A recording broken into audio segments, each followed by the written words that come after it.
नमस्कार दोस्तों, आप सबको कोटि कोटि प्रणाम।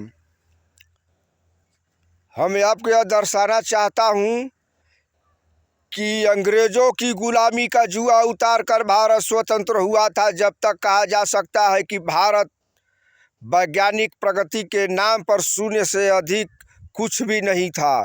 सुई तक का आयात इंग्लैंड आदि देशों से करना पड़ता था, लेकिन आज सुई से लेकर हवाई जहाज, जलयान, सुपर कंप्यूटर, उपग्रह तक अपनी तकनीकी और बहुत कुछ अपने साधनों से इस देश में ही बनने लगा है।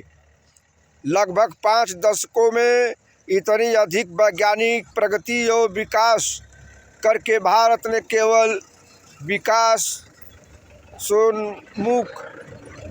राष्ट्रों को ही नहीं वरना उन्नत और विकसित कहे जाने वाले राष्ट्रों को भी चकित कर दिया है। भारतीय प्रतिभा का लोहा आज संपूर्ण विश्व मानने लगा है।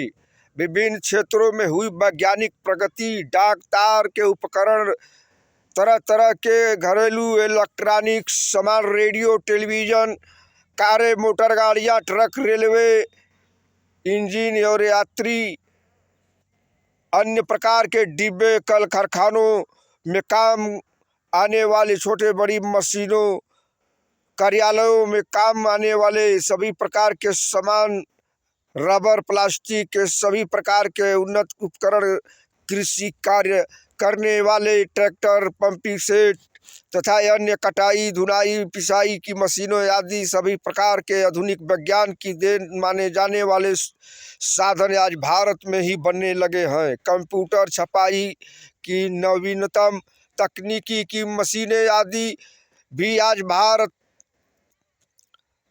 बनाने लगा है। इतना ही नहीं, आज भारत में अणुशक्ति से चालित धमन भट्टियाँ, बिजली घर, कल कारखानों आदि भी चलने लगे हैं। अणुशक्ति का उपयोग अनेक शांतिपूर्ण कार्यों के लिए होने लगा है। पोखरण में भूमिगत अणु विस्फोटक करने की बात तो अब बहुत पुरानी हो चुकी है। आज भारत वैज्ञानिक अपने उपग्रह तक अंतरिक्ष में उड़ाने तथा कक्ष में स्थापित करने में सफल हो चुका है। आवश्यकता होने पर संघात्मक अणु, कोरबलाट और हाइड्रोजन जैसे बम बनाने की दक्षता भी भारतीय वैज्ञानिकों ने हासिल कर ली है। विज्ञान साधित उपकरणों, शस्त्रास्त्रों का आज सैनिक दृष्टि से बहुत अधिक महत्व बढ़ा गया है।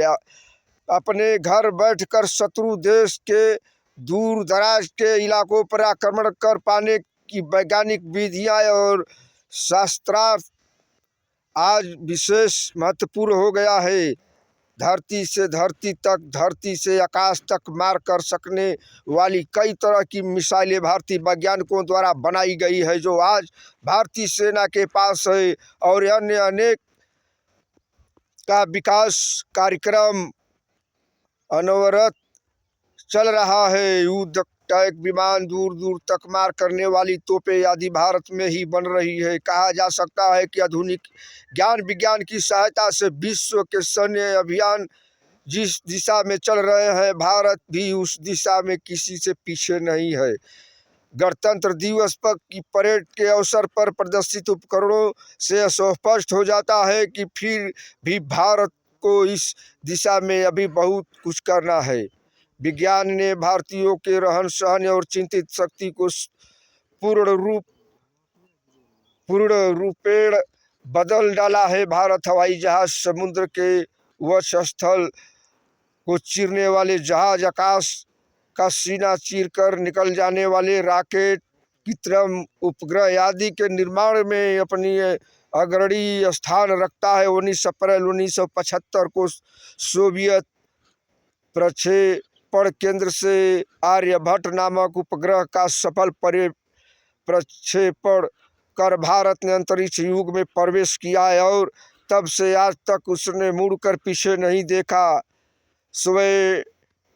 स्वीडन लीडर राकेश शर्मा 1984 ईस्वी में रूसी अंतरिक्ष अंतरिक्ष यात्रियों के साथ अंतरिक्ष यात्रा भी कर चुके हैं। भास्कर, एप्पल, इनसेट, रोहिणी जैसे अनेक उपग्रह अंतरिक्ष में स्थापित कर भारत विश्व की महाशक्तियों के समकक्ष खड़ा है। आज उपग्रहों से हमें मौसम संबंधी जानकारी मिलती है तथा संचार व्यवस्था की सुदृढ़ हुई है।